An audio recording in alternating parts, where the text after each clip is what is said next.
آیا فلا اقسم بالشفق واللیل وما وسق والقمر اذا اتسق لترکبن طبقا عن طبق.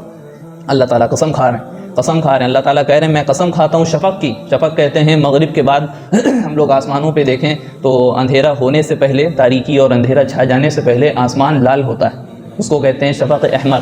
شفق احمر، سرخی چھائی رہتی ہے، اس کو کہتے ہیں شفق. تو اللہ تعالیٰ شفق کی قسم کھا رہے ہیں، کہہ رہے ہیں میں قسم کھاتا ہوں شفق کی. واللیل وما وسق، اور رات کی قسم کھاتا ہوں اور ان چیزوں کی قسم کھاتا ہوں جو رات کے اندر داخل ہوتی ہیں.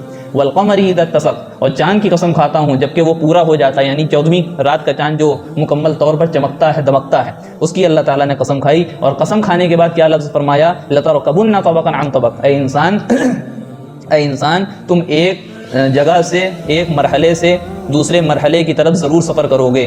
تم ایک جگہ سے دوسری جگہ کی طرف ضرور منتقل ہوگے، یعنی تم ایک جگہ پر قائم نہیں رہو گے، تم ایک جگہ پر قائم نہیں رہو گے. اس کی تھوڑی سی تفسیر ہے، اس کو ذرا غور سے سماعت فرمائیں. یہاں پہ جو پہلی چیز فرمائی کہ اللہ تعالیٰ کہہ رہے ہیں کہ ہم قسم کھاتے ہیں شفق کی. شفق کی قسم کھاتے ہیں، یعنی شفق کہتے ہیں اس حصے کو جو رات آنے سے، رات جب شروع ہوتی ہے اس کا پہلا حصہ ہوتا ہے. مغرب کے بعد جو ہم نے بتایا نا کہ لال کلر سرخی چھا جاتی ہے آسمان پر، اس کو شفق کہتے ہیں. تو وہ ابتدا ہوتی ہے رات ہونے کی. یہیں پہ بتایا کہ لترکبن طبقا عن طبق، تمہارے مرحلے گزرتے رہیں گے، تم ایک مرحلے میں قائم نہیں رہو گے. تمہاری جو زندگی ہے وہ ایک جگہ پر رکی نہیں رہے گی، تمہارے حالات بدلتے رہیں گے، ایک حالت سے دوسری حالت کی طرف تم چلتے رہو گے.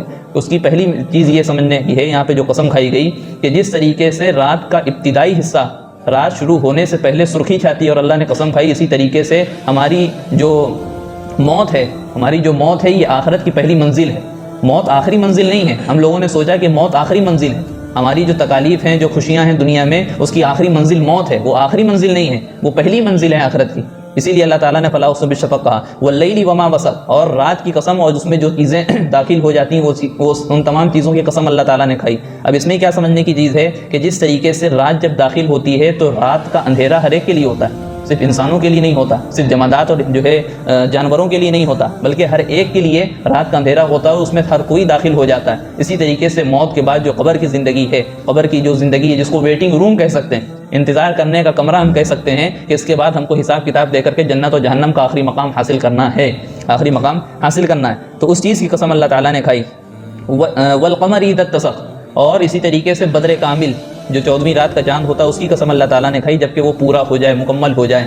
وہ اس کی مثال ایسے دی گئی کہ جب یہ دنیا ختم ہو جائے گی، جب یہ دنیا ختم ہو جائے گی تو جو آخرت کی زندگی، ہمیشہ ہمیش کی زندگی ہے، مکمل جو ایک زندگی ہے جنت و جہنم کی، وہ اس کی طرف یہاں پر اشارہ ہے. دوسری چیز یہ کہی گئی کہ لترکبن طبقا عن طبق، کہ تم ایک مرحلے میں نہیں رہتے بلکہ وہ بدلتا رہتا ہے ہر انسان کا. تو انسان کو اپنے مرحلے پر، اپنے وجود پر غور کرنا چاہیے جس کی وجہ سے وہ اللہ کا فرما بردار بن جائے. کیسے ہوتا ہے کہ ایک نطفہ ہوتا ہے، انسان کے پہلا مرحلہ کیا ہے کہ ایک نطفہ مادر رحم ماں کے پیٹ میں ہوتا ہے، پھر وہ نطفہ ایک خون بنتا ہے، جمع ہوا خون، پھر وہ ایک جمع ہوا خون گوشت کا لوتھڑا بنتا ہے، پھر وہ گوشت کا لوتھڑے میں اللہ تعالیٰ ہڈی ڈالتے ہیں، پھر اس ہڈی میں اللہ تعالیٰ گوشت چڑھاتے ہیں، پھر اس گوشت چڑھانے کے بعد اللہ تعالیٰ اعضاء کو مکمل کرتے ہیں، ہاتھ پیر اور سر کان تمام چیزیں اس میں ماں کے پیٹ میں بناتے ہیں. پھر ان چیزوں کے بعد جب وہ مکمل انسان بن جاتا ہے تو اس کے اندر روح پھونکی جاتی ہے، اس کو مکمل انسان بنایا جاتا ہے. اس کی غذا کیا ہوتی ہے؟ انسان بننے کے بعد اس کو کھانے پینے کی ضرورت، اس کو جو ہے طاقت کی ضرورت ہوتی ہے. تو طاقت کے طور پر، غذا کے طور پر اس کو کیا دیا جاتا ہے؟ گندا خون اس کی غذا ہوتی ہے.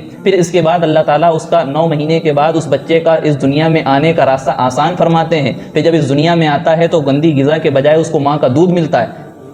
مرحلے دیکھیے کس طریقے سے انسان کے بدل لیں، مرحلے انسان کے بدل لیں. جب اس دنیا میں آتا ہے 2 سال تک کے وہ ماں کے دودھ سے لگا رہتا ہے، ماں کی گود سے لگا رہتا ہے. پھر اس کو بولنے کی صلاحیت پیدا ہوتی ہے، چلنے پھرنے کی صلاحیت پیدا ہوتی ہے. اور 2 سال کے بعد جب اور تھوڑا سا بڑا ہوتا ہے تو اس کا کھیلنا کودنا، لہو و لعب میں لگ جانا اس کا مشغلہ ہوتا ہے. جب وہ اور تھوڑا ہوش مند ہوتا ہے تو اس کو تعلیم اور تربیت کے شکنجے میں کس دیا جاتا ہے. اور جب جوان ہوتا ہے تو جوان کے عمر کی جو خواہشات ہوتی ہیں اس کو پکڑ لیتی ہیں. پھر اور جب بڑا ہوتا ہے تو اس کی شادی ہوتی ہے، بچے ہوتے ہیں، بیوی اور گھر بار کا جو خرچہ ہوتا ہے، تمام چیزیں اس کے سپرد کر دی جاتی ہیں. تو انسان کے مرحلے بدل رہے ہیں، ایک جگہ پر انسان قائم نہیں ہے، ہم ایک جگہ پر قائم نہیں ہے. پھر اور آگے مرحلہ آگے بڑھتا ہے، وہ اور اس کی عمر زیادہ ہوتی ہے تو حال یہ ہوتا ہے کہ آخری عمر تک پہنچتے پہنچتے اس کو روزانہ کی کچھ بیماریاں لگ جاتی ہیں، اس کی ہڈیوں میں طاقت ختم ہونے لگتی ہے، کمزوری پیدا ہونے لگتی ہے.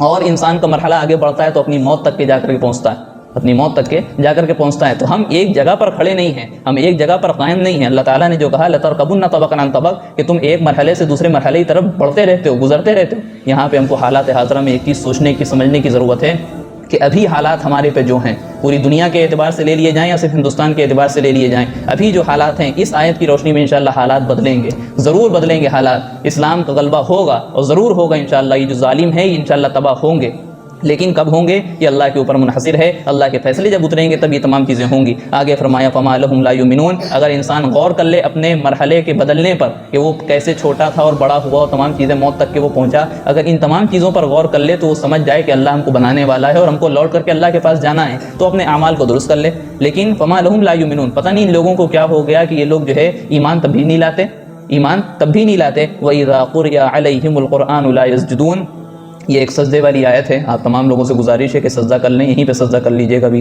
درس کے بعد، سجدے والی آیت ہے، سجدہ واجب ہو جاتا ہے علماء احناف کے یہاں۔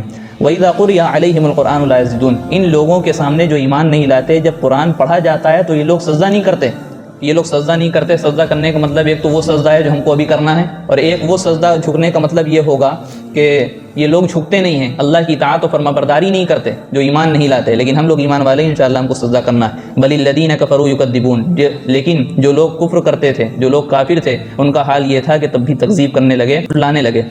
واللہ اعلم بما یؤون، اور اللہ تعالیٰ خوب جانتا ہے، اللہ تعالیٰ خوب جانتا ہے جو یہ لوگ غلط کام کر کے اپنے نامہ اعمال کو بھر رہے ہیں، جمع کر رہے ہیں۔ وبشرہم بعذاب علیم، آپ ان کو دردناک عذاب اور اذیتناک عذاب کی سزا سنا دیجئے، خوشخبری دے دیجئے۔ الا الذین آمنوا وعملوا الصالحات لهم اجر غیر ممنون، سوائے ان لوگوں کو، یعنی ان لوگوں کو عذاب نہیں ہوگا جو لوگ ایمان لائے اور نیک اعمال کیے، ان کے لیے ایک ایسا اجر ہے جو کبھی ختم نہیں ہونے والا ہے، بے انتہا اور بے حساب ان کے لیے اجر کل قیامت کے دن مقرر ہے۔ لیکن جو لوگ تکذیب کرتے ہیں اور اعمال بد کرتے ہیں، برے اعمال کرتے ہیں اور اللہ کو نہیں مانتے، رسول اللہ کو نہیں مانتے، آخرت کی فکر نہیں کرتے، ان کے لیے دردناک عذاب ہے۔ فبشرہم بعذاب علیم، لیکن ان سے وہ لوگ مستثنا ہیں جو لوگ ایمان لائے، نیک اعمال کیے، ان کے لیے اجر عظیم کل قیامت کے دن ہم کو انشاءاللہ ملے گا۔